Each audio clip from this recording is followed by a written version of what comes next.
Hello everyone, আসসালামু আলাইকুম। আমি এখন দেখাবো আপনাদের কাঁচা আমের কাঁচা আমের আচার। এই যে আমি আমগুলো ভালো করে ধুয়ে নিয়েছি। ধোয়ার পরে আমি কেটে নিব, আমি আটি সহকারে নিব। এই যে আমি কাটতেছি, মাঝখানের আটিটা আমি ফেলে দিব। এই যে আমার কাটা শেষ।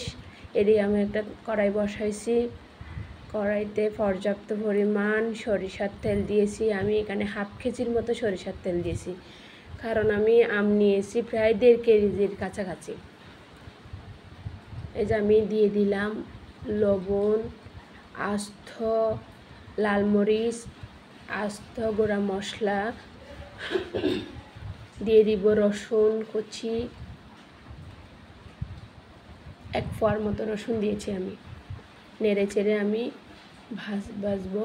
এদিকে আমি সরিষা, ধনিয়া, জিরা, পাঁচফোড়ন, লাল মরিচ 7-8টার মতো, এগুলো আমি ভালো করে ঢেলে নিব।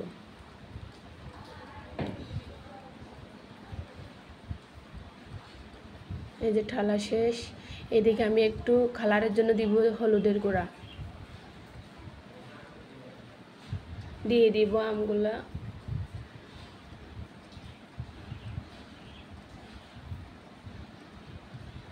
দিয়ে দিলাম, আমি নেড়ে ছেড়ে দিব।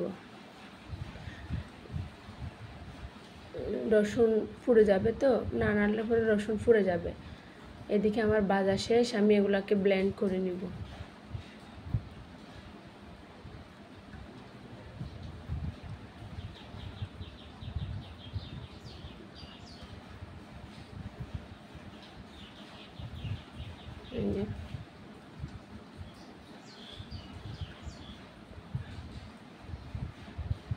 এখন ব্লেন্ড করে নিব। এই যে আমার গুঁড়া করা শেষ, দিয়ে দিলাম আমের উপর।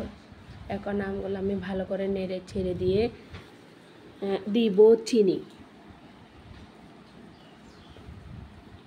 প্রায় আমি 1 কোয়ার মতো চিনি দিয়েছি, কারণ এটা আমি টক ঝাল মিষ্টি আচার করব, তো এই জন্য। এই যে আমি আবার নেড়ে ছেড়ে দিব। আমি কিন্তু ঘন ঘন নাড়বো, কারণ চিনি দিছি তো নিচে থেকে তলায় লেগে যাবে। ঘন ঘন নেড়ে দিব। এই যে আমার আচার প্রায় শেষ, আলহামদুলিল্লাহ।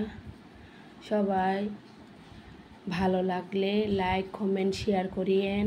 আল্লাহ হাফেজ, আসসালামু আলাইকুম। এই যে আমি আবার একটু আস্ত রসুন দিয়েছি, যাতে খাওয়ার সময় দেখতেও ভালো লাগে, খাইতেও মজা লাগে। কথায় আসে না, যেই চুল বাঁধে সেই রাঁধতেও পারে, যেই রাঁধে সেই চুলও বাঁধে। এই যে আলহামদুলিল্লাহ আমার আচার প্রায় কমপ্লিট হয়ে গেছে। এই যে আমি টেস্ট করে দেখলাম একটু লবণ কম হয়েছে, তাই আমি একটু লবণ দিয়ে দিলাম।